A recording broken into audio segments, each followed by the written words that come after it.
بسم اللہ الرحمن الرحیم۔ اے لوگو جو ایمان لائے ہو، تم پر روزے فرض کر دیے گئے جس طرح تم سے پہلے انبیاء کے پیروں پر فرض کیے گئے تھے۔ اس سے توقع ہے کہ تم میں تقوی کی صفت پیدا ہوگی۔ چند مقرر دنوں کے روزے ہیں۔ اگر تم میں سے کوئی بیمار ہو یا سفر پر ہو تو دوسرے دنوں میں اتنی ہی تعداد پوری کر لے، اور جو لوگ روزہ رکھنے کی قدرت رکھتے ہوں پھر نہ رکھیں تو وہ فدیہ دیں۔ ایک روزے کا فدیہ ایک مسکین کو کھانا کھلانا ہے، اور جو اپنی خوشی سے کچھ زیادہ بھلائی کرے تو یہ اسی کے لیے بہتر ہے۔ لیکن اگر تم سمجھو تو تمہارے حق میں اچھا یہی ہے کہ روزہ رکھو۔ رمضان وہ مہینہ ہے جس میں قرآن نازل کیا گیا، جو انسانوں کے لیے سراسر ہدایت ہے اور ایسی واضح تعلیمات پر مشتمل ہے جو راہ راست دکھانے والی اور حق و باطل کا فرق کھول کر رکھ دینے والی ہیں۔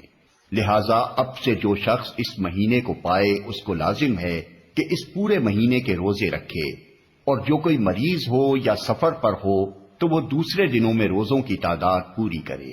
اللہ تمہارے ساتھ نرمی کرنا چاہتا ہے، سختی کرنا نہیں چاہتا۔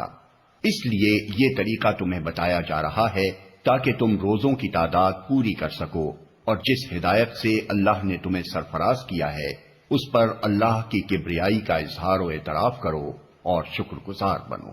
اور اے نبی، میرے بندے اگر تم سے میرے متعلق پوچھیں تو انہیں بتا دو کہ میں ان سے قریب ہی ہوں۔ پکارنے والا جب مجھے پکارتا ہے میں اس کی پکار سنتا اور جواب دیتا ہوں، لہٰذا انہیں چاہیے کہ میری دعوت پر لبیک کہیں اور مجھ پر ایمان لائیں۔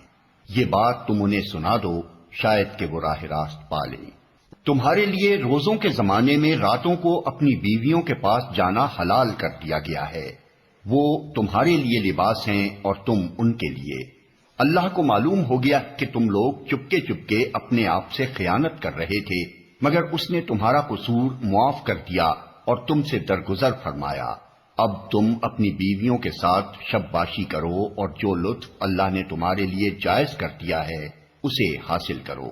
نیز راتوں کو کھاؤ پیو یہاں تک کہ تم کو سیاہی شب کی دھاری سے سپیدہ صبح کی دھاری نمایاں نظر آ جائے۔